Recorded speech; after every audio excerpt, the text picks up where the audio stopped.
Tupo kwenye ulimwengu wa lala salama. Tupo kwenye ulimwengu wa kizazi kipya. Tupo kwenye ulimwengu uliojaa kila aina ya laana. Kwa hiyo ndugu yangu, kuwa makini sana katika nyendo zako za maisha. Kuwa makini sana kutengeneza kizazi chako ili kije kuwa chema na kinachofiti katika ulimwengu. Kwa sababu sasa hivi totally dunia imeharibika. Tazama nyimbo zinazotungwa. Nyimbo zinazotengenezwa sasa hivi zinasifia mapenzi, alafu mapenzi ya hovyo. Ni mara 10 basi zisifie mapenzi yawe basi ya misingi mizuri.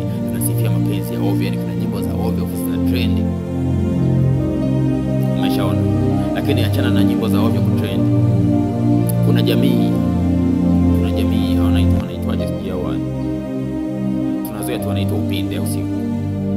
Wanapata nguvu kubwa, mashoga wanapata nguvu katika jamii, wanapata nguvu katika dunia, wana trend na wao. Kuna kundi la wasagaji wanapata nguvu. Kwa hiyo ukichunguza hivi vyote unagundua kwamba tupo kwenye dunia ambayo sio salama. Tupo kwenye dunia ambayo imeshaoza, imeshaharibika.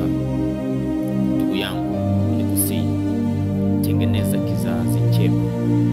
Watoto unaowazaa hakikisha unaolea katika misingi mizuri. Hakikisha unaoweka katika misingi mizuri ili waje kufiti katika dunia.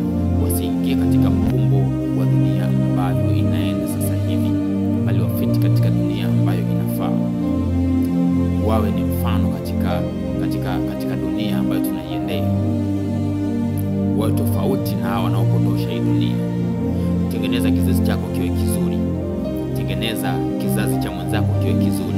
Sio tu lazima uwe mtoto wako, hata kama ni mtoto wa mwenzio, basi jaribu kumweka katika misingi mizuri. Endapo tu unamuona kwamba anaenda katika misingi ambayo sio, mtengeneze, muonye. Sasa hivi kuna wazazi pia wa ajabu.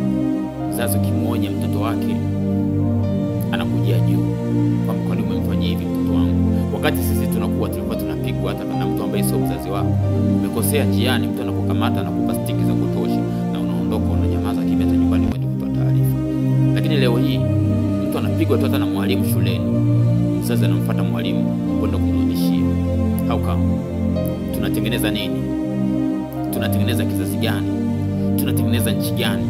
Tunatengeneza dunia gani? Sasa hivi mtoto akipigwa tu haki kibao za mtoto kwamba mwanafunzi asifanyiwe hivi, asifanyiwe hivi. Mwisho wa siku walimu wanaogopa watoto. Watu mitaani wanaogopa kuonya watoto wenzao kwa sababu wanajua lolote linaweza likawapata. Natamani sana kuona kwamba tunatengeneza dunia ambayo ni salama. Natamani sana kuona tunatengeneza dunia ambayo ni nzuri kwa vizazi vyetu na sisi wenyewe. Lakini tunawezaje? Ni kwa kujitoa tu. Fanya kile ambacho unaweza kukifanya dunia iwe salama, dunia iwe nzuri. Lakini usihatarishe sana maisha yako. Nikuombe tu ndugu yangu, tengeneza dunia nzuri. Tengeneza nchi salama. Tuitengeneze Tanzania ambayo ni salama. Tuitengeneze Tanzania ambayo ni nzuri kwa vizazi vyetu, kama ambavyo wazee wetu walitengeneza imekuwa nzuri kwetu. Kama unaimba nyimbo, sawa, imba nyimbo za mapenzi, lakini zisiwe za kupotosha zaidi jamii. Unatengeneza movie, tengeneza movie hata kama ina mandhari ya kisasa, lakini isiwe ya kuharibu jamii. Mchungaji unahubiri, tengeneza jamii kupitia